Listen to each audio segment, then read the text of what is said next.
Hello there, it's Adam Forbes. I am the host of the Corporate Escapology podcast and the author of Corporate Escapology, the book. Today, my guest is Elizabeth Austin. She's based in the US, and for a long time, she was working in a corporate job that paid the bills, certainly sorted all the health insurance, which became very vital to her. But ultimately, she's a writer. She was a writer at the beginning, and she's a writer now. She gave up that corporate job to follow her passion for writing, first on Substack and then also for various publications. And she is writing a book. And I think there are lots of practical tips that we can take away from Elizabeth's experience going to workshops, building her craft, developing the skills, her network within publishing to increase her chances of writing a book that sells and building a business that is sustainable beyond that. So let's meet Elizabeth now. Hey, Elizabeth, great to have you on the Corporate Escapology podcast today. Hey, thanks for having me. It's great to be here. You're very welcome. I'm really excited to talk to you because not just me as a fellow writer, but also many people I know are in jobs and have a real passion for writing. And you have done the very bold, brave thing of leaving a job to become a full-time writer. And I really wanted to try and explore how that's happened for you. But let's start at the beginning, because although you did have a stint with a job, a paid job, it feels to me that the writing has always been within you. So tell us where it started. When did you kind of first think, actually the writing is inside me and it needs to come out? I was always writing, which I know, that's really common, I think, with a lot of writers, is they just can't remember when they started writing, or they started writing so young, and that's what happened with me. Um, and I was just always writing. And then in high school, my one of my English teachers made an offhand comment that I was a good writer, which was the first time I'd ever heard that. And I remember thinking like, oh, I not only do I enjoy this, but I'm actually good at it. And I was a teenager. I wasn't a very responsible or good teenager, so of course I felt like I was bad at everything. So it was also kind of the first time I had heard that I was good at something. So I think that was when I started thinking like, oh, this might be something I could like do. But there isn't really a lot of talk about how to do it. It's either, you're a starving artist or don't. Like, that's the feedback you get, especially, when I was in high school in, the early 2000s. It wasn't You couldn't go and be a writer. That wasn't a thing. Even though I had to take English class and I loved it, but, you would take English classes every single year and you would read people who had written. You would read books that had come out, and then you would be told, "But you can't do this. Nobody can do this." But then you have to engage with recent work that people are doing. So I think there's not a lot of talk about what a path to being a writer might look like. Um, so I knew that I wanted to write, but I had no idea how. But I also didn't really want to do anything else. There was really nothing else that I could see myself doing. So I just kind of kept majoring in English. Um, and studying writing because it was the only thing I could think to do. It was the only thing I felt good at. It was the only thing I could do and enjoy. Um, so it was hard because I didn't really have like goals, and I didn't have anybody teaching me how to set goals, or how to think about my career as a writer. I just was kind of like, wandering around, majoring in English, not really having a direction. Did anybody at any stage talk to you about different options when you had this talent, how you might use that talent? When I was in graduate school, sat in Ada Limon, the poet, came to speak. She was a visiting poet my last semester, and she had worked in advertising.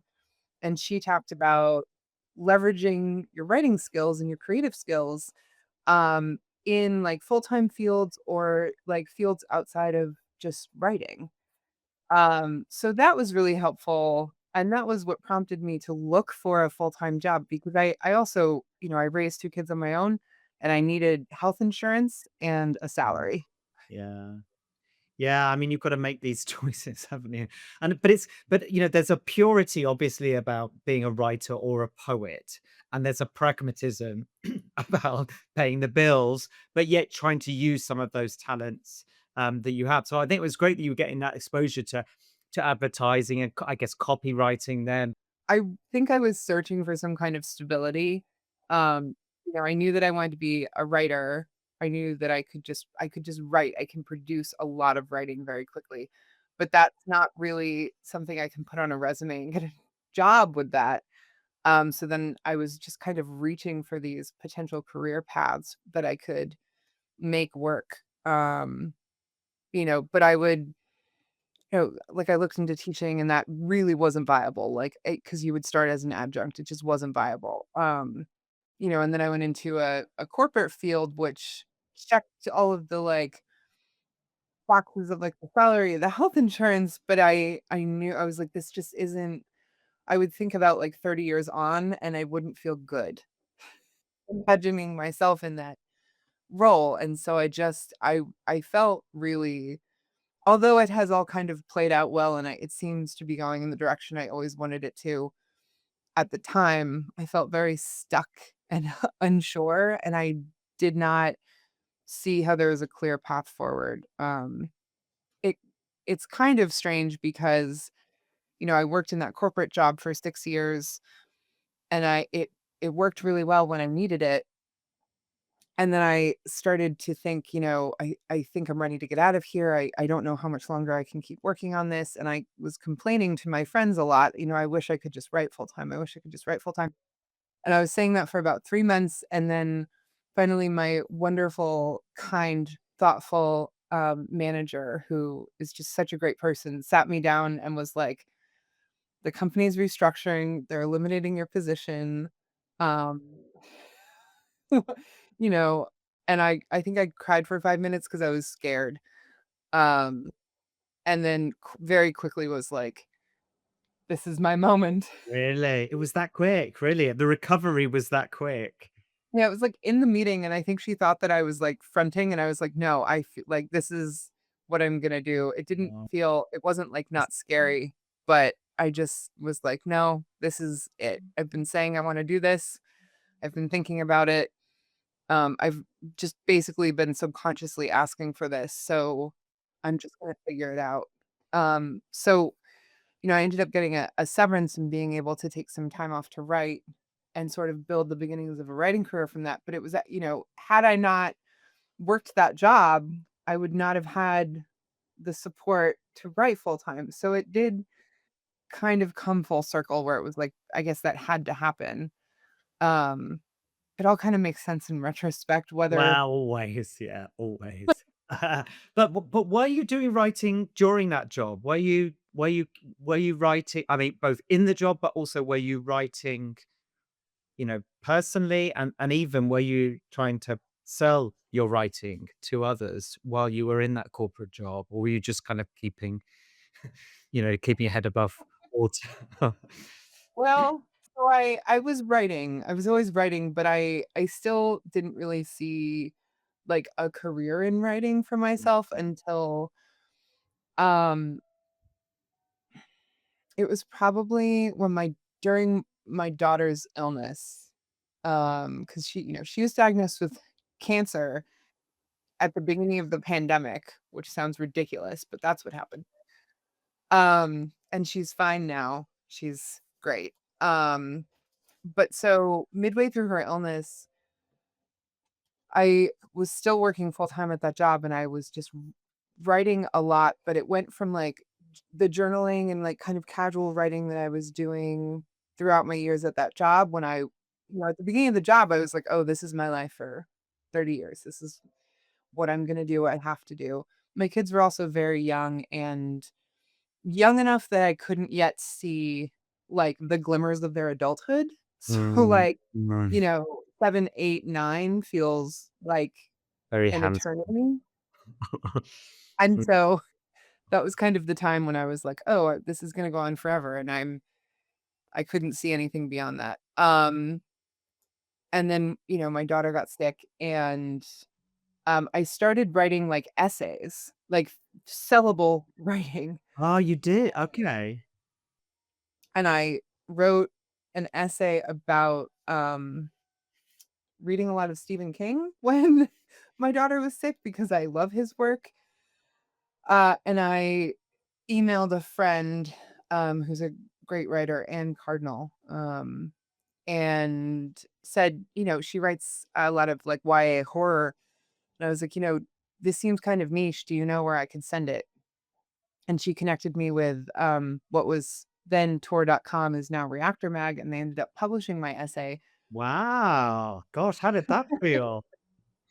It was great. It was really special because the essay was so close to my heart, and, I wasn't thinking of the end game when I wrote it. It was just really special because it was like I had written the essay I wanted to write, and then I placed it in a place that was perfect for it, that was really great, and I felt very fortunate and grateful, and just so warm and fuzzy.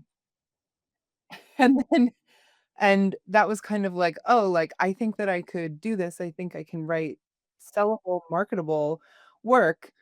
Um, at the time, my daughter was finishing up treatment, so I was like, "I think I could write about her cancer years, and especially my experience being a single parent during that time, working full time." There was so much that went into it. COVID. The mi COVID in the midst of all of it as well. COVID, and then the social reaction to COVID, which was really tough because I had a kid who was very sick from not COVID. So, the vaccine debates when she was on, trial drugs for cancer, like there was so much that I was unpacking mentally that I was like, God, I really need to write about all of this. And I wasn't reading a whole lot of writing about parenting a child with cancer that wasn't idealized or really flowery. Like, I struggled so hard when she was sick, and I didn't have access to there just wasn't a lot of writing that portrayed a struggling parent. It was always all of the content was about how strong parents are, how they'll do anything for their kids, especially moms, like, you're supposed to be self-sacrificing and relentless in your advocacy and tireless, and even when you are tired, you're supposed to be kind of like Mother Mary tired and, like, pious and all of these things, and I was just drinking a lot. I was like, That sounds very normal. I was just, like, losing myself at the bottom of a Yeah. bottle. Like, I was like which made me feel worse because Mm. I thought that I was even more wrong. Yeah, you weren't measuring up to those standards that in the other Yeah. books and articles. So then I was like, I can write about all of this. I know I can." Um, and so that's when I really started, like, writing a lot, and then, it was, like, 2023 when I was just writing, writing, writing, but I was still working full time, and I didn't have the bandwidth to, like, place my work, and make a plan, which is so important. Like, I didn't have the bandwidth to make, like, a career plan for my writing and say, like, "These are the measurable goals I need to achieve, and these are the steps I need to take," and even things like taking workshops, like, a lot of what I did this year came out of taking workshops with other writers who had done it before, who could kind of share resources and ideas and experience, like, that's so important. So I didn't have the time to focus on it, until I left my job, um, So what did you which do with all of that? That body of work that you'd been been pouring your heart into? Was it just sitting on your C drive somewhere? well, it's packaged in 100 different ways. I mean, I've got over 100 different essay ideas and pitches in a spreadsheet that I am constantly kind of fleshing out and sending out to different places. I've got a memoir manuscript that I'm querying to agents right now. So that's my book. I it's just broken down into content. And I feel like every time I look at it, I see another side of things, another way to see it or another way to talk about it. It just like I can get so granular down to like I wrote an essay about the band-aids that we use to keep her feeding tube on her face because they stuck so well. Um, so there's so much that I can talk about. There's so much to say. So I've got a book, I've got essays, um, got all kinds of stuff. I've got, notes app, but my notes app on my phone is packed.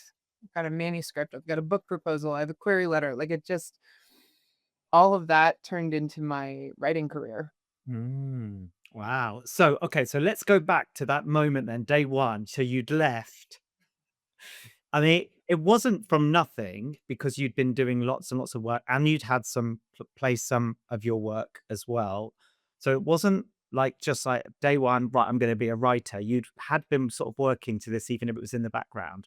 But what did you do to begin with? What were the first steps? You mentioned workshops and things.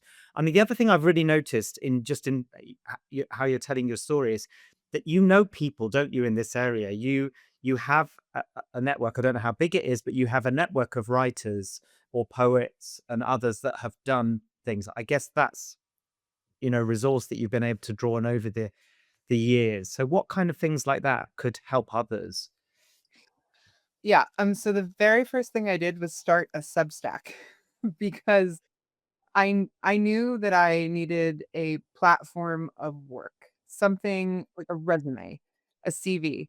I couldn't just go off of one essay or, two essays. And the quickest path to getting my writing out there was to just publish it myself. Substack was up and coming. So, I started a newsletter and I wrote weekly essays.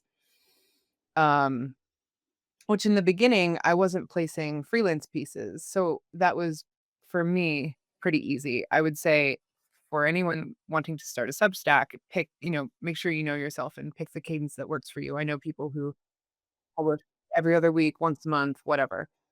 But for me, it was weekly, and, I like, established, by mid-year, I had 20 something essays, um, on, my journey to publishing a book, but also cancer. So I've got, a little bit of a variety there.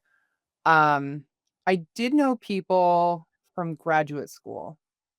I have some friends who are writers, teachers and stuff, but I did study poetry in grad school. So most of my connections were poetry, which is very different. There's some crossover, but um, I'm trying to think. I don't think other than Anne who helped me out with the Stephen King essay, I don't think there's anybody else that I would have felt comfortable reaching out to about like nonfiction other than, one of my best friends is co-editor for um, Past 10, which is an online project that I've written for. They publish nonfiction. So she's really well connected. I've written for her. Um, but I didn't have a huge network. So I knew that I needed to build like a platform, which for me just meant, a bunch of essays and work that was online and accessible and a network. Um, and so I started my Substack and I enrolled in a class um, narratively, and it was how to write a nonfiction book that reads like a novel, and it Okay. was Okay. 8 weeks long. Yeah. It was with Audrey Claire Farley, who's so great, and so that um, Was it a was helpful. face-to-face workshop or was it online? No. No, everything I've done is virtual. Right. Okay. Um, yeah, everything I've done is virtual. All the workshop I've taken like close to 30 workshops this year. Uh, They've all been virtual. Some have been, like, asynchronous, some have been, like, single day hour workshops. This one was an 8-week workshop, which was the longest workshop I took, and it was once a week, and everybody was working on a nonfiction book, which, I had started drafting. I had about 50 pages of this book about my daughter's cancer. Um And so it just timed out perfectly. I was like, "Oh, this is the class I need to be in. This is exactly what I'm working on." Narratively, I love them. I was like, they're offering this class. Um, and so I took that class, and then that opened a couple of doors for me. Audrey, I find a lot of the writers teaching these classes are very generous with their advice and their resources. So Audrey was very quick to offer advice, insight, and she introduced me. She was like, "Oh, a good thing to have for if you're writing a nonfiction book is companion essays. And if you're looking to pitch places, here's this newsletter that goes out twice a week with pitch calls." And I was like, "Pitch calls? What is that?" Um, and so she kind of walked us through it. So I ended up subscribing to this newsletter.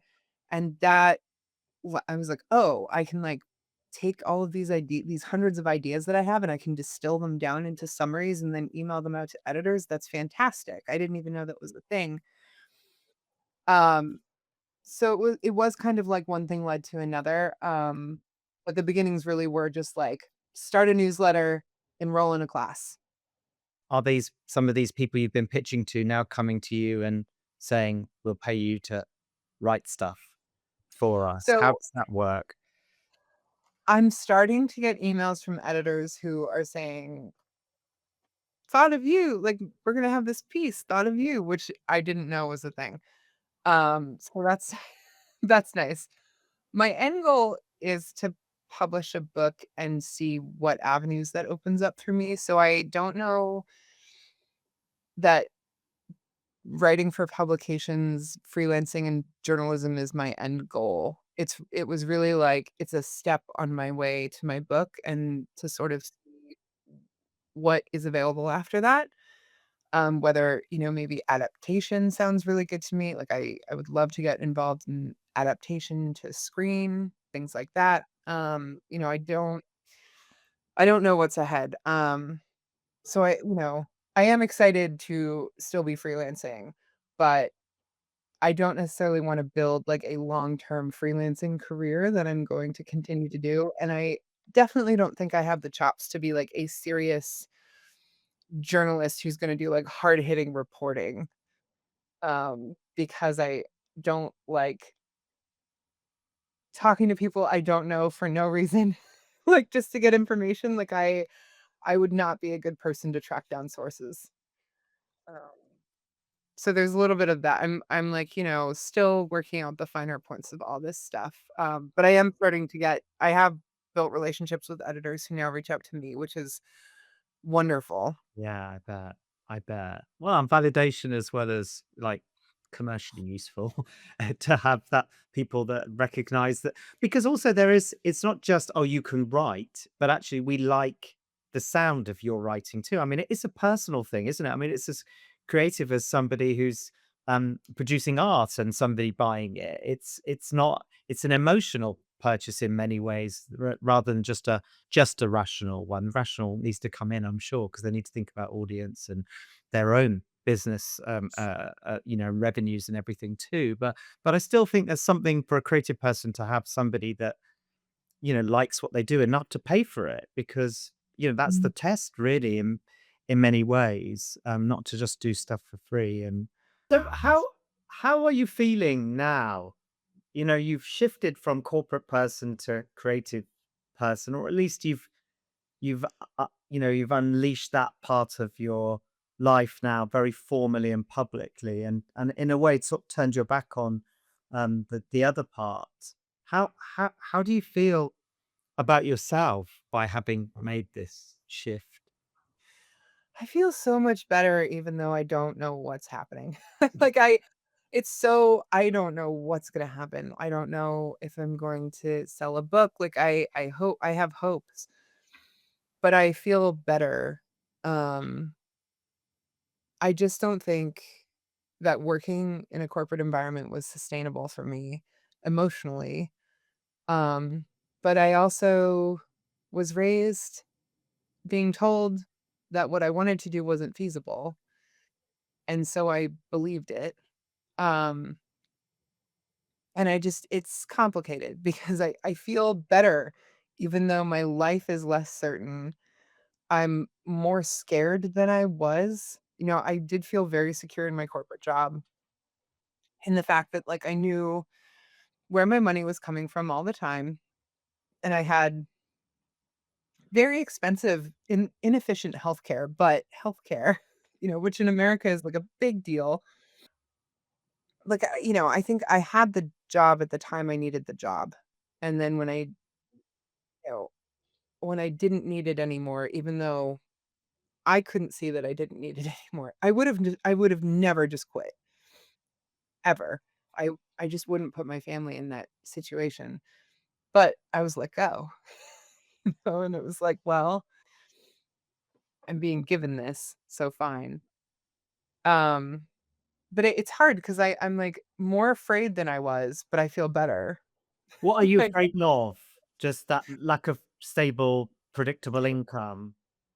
yeah, I mean, things really do hinge on me publishing a book. I need to have a book, not so much for the money, because you can't really publish a book for the money nowadays, but to be able to, have a kind of platform Mm. and a leg to stand on, to say like, and I wrote a book about this, and and who knows what I could do with that book.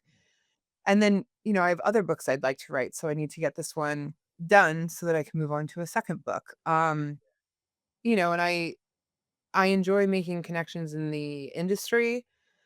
Um, and I've made so many connections, wonderful writers who have shared so much with me, editors. But kind of to continue that, I also need to be like, I need to continue to be a player in this field, and I need to have a book. But, book publishing is so challenging right now. It's as much about studying the market and understanding where you fit in the market as it is about the actual quality of your writing. Yeah. Um, Um, so half of my work this year has just been making sure that I have a really good understanding of the publishing industry and the market, which are both changing really quickly. mm. Um, so that's essential. And So most Substack, I guess, helps you out. The community you're building on Substack that are reading and subscribing, they're you can have a direct relationship with those people to find out what they need and what they're valuing from you, so you do more of that and less of what they're not, I guess. Is that you sort of see that as research as well for the market? Yeah, that absolutely helps. Substack is a great place to kind of see what people are feeling most connected to, what's resonating, um, both in terms of watching what other people are publishing and how people are reacting to it, and seeing how people react to what I publish. It's a great place to connect, Yeah. um, and it's a great place to learn. Yeah, that's true. I mean, I find the same. These people on there so incredibly generous, or or they might charge you for a subscription, but it's like nothing compared to the insight that they're sharing, the experience they're sharing. And why? And again, why do you think you should get that free that access to that experience too? So yeah, I think Substack is amazing, and it's a much more generous place, I think, sharing for people sharing connections as well as information, advice. Yeah, and I I have a budget, so I don't pay for every Substack I want to, but I try to pay for the major players that I really appreciate, and that I can. I don't charge for mine. I don't have, like, paid subscriber benefits for mine right now because I don't have it in me to focus on growing that. Like, I really don't feel that I have specific, quantifiable things that I can offer people if they pay. Like, it's just like I don't have, like, special posts or resources that I can offer right now. I don't have the bandwidth on to focus on growing that. I'm getting there. I am launching a series, in January, just twice a month, really brief interviews with writers on, like, the tools they use for journaling, like their Oh, pens, their journals, what uh-huh. environment they write in. So those will go up twice a month, and then I think once I get those rolling, I'm probably gonna look at, like, what I would offer paid subscribers, like, to incentivize people to upgrade. But I'm, like, really slow to implement that.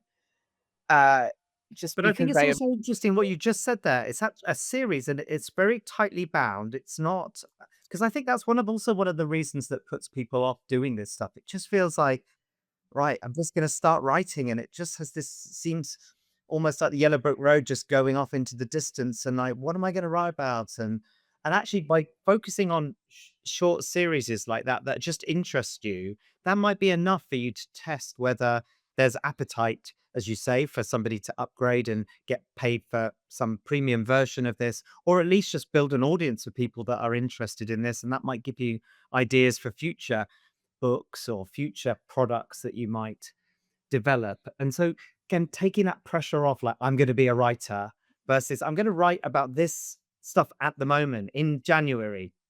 I'm going to do some interviews and then I'm going to go and write about it in January. I just feel like it doesn't seem that big a deal there. And it's much more kind of, you can dig your teeth into something like that.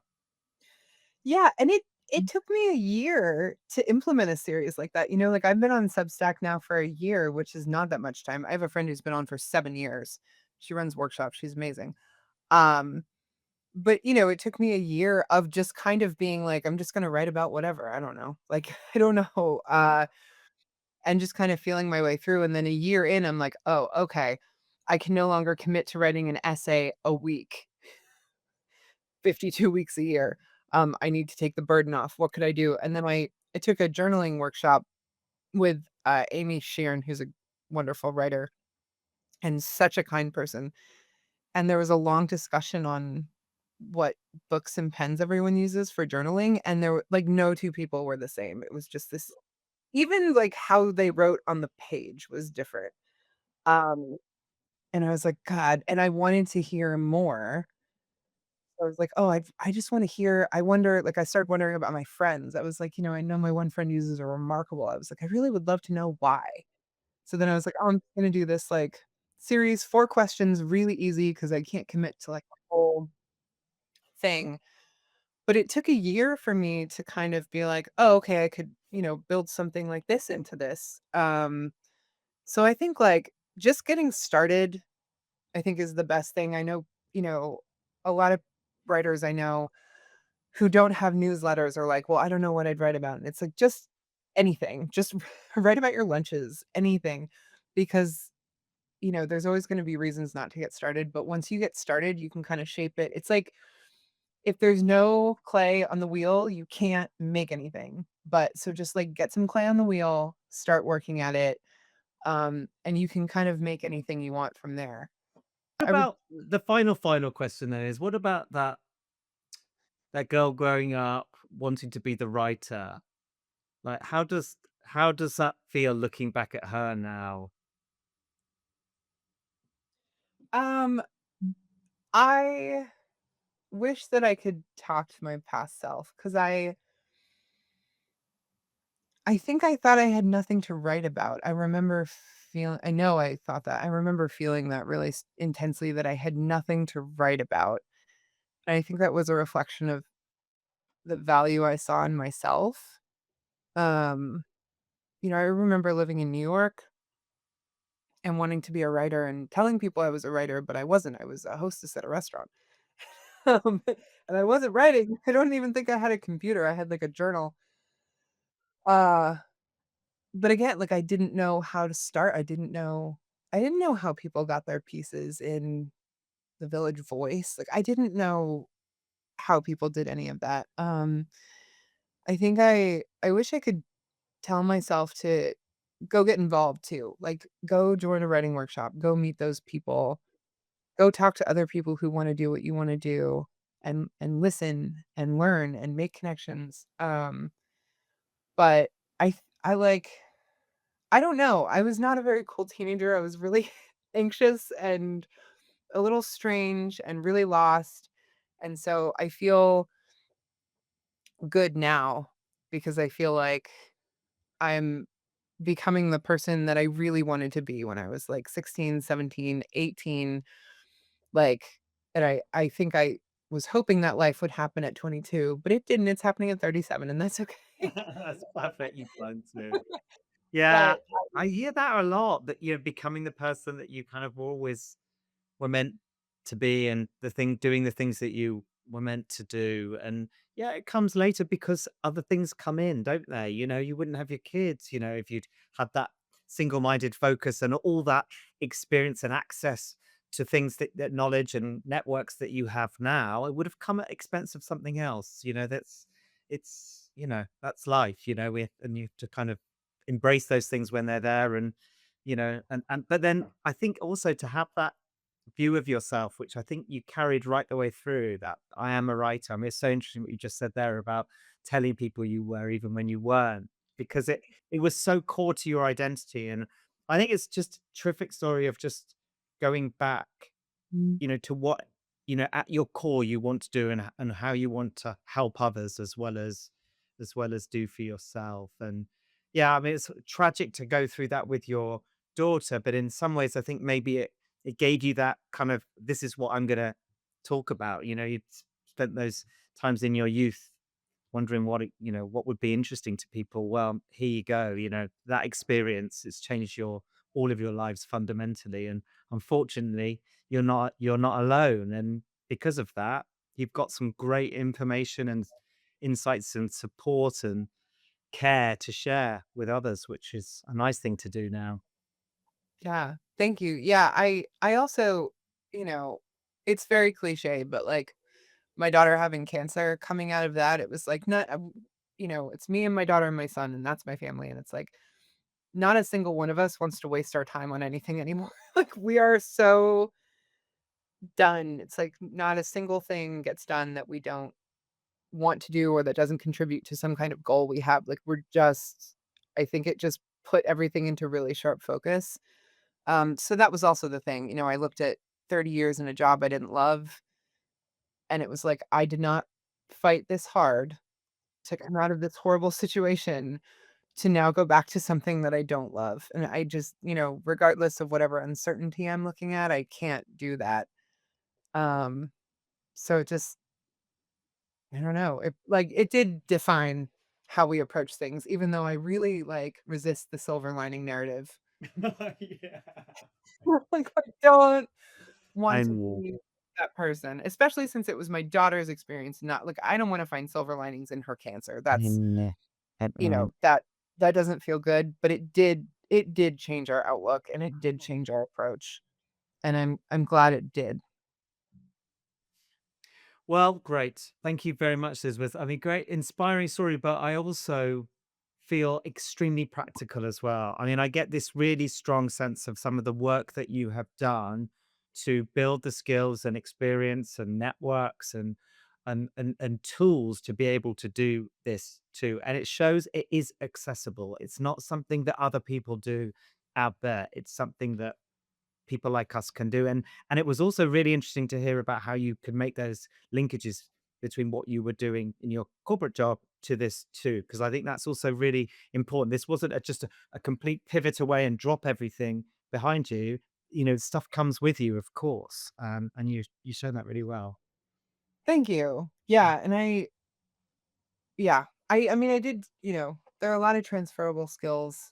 Um I think you can always look at what your skills are and think, how can I move these into something new? Where do I want to go and how can I take what I've learned? You've always got something to bring. I don't think anybody's ever starting with a blank slate, no matter how much you feel like you are. You've always got something, some knowledge you have.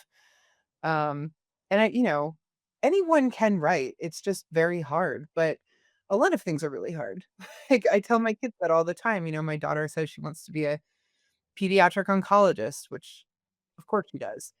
And she was like, "Well, that's a lot of school." And I'm like, "Everything's hard. Everything you're gonna do is hard. Like, just everything is hard. Just go do it. If that's what you wanna do, just go do it, and we'll figure it out, and you'll figure it out, but just don't waste your time." Like, it wasn't a waste of time for me, but I might have told my younger self, like, "Don't waste your time. Just go do what you wanna do and figure it out, and work as hard as you have to work to do it, but just do it. Just do it."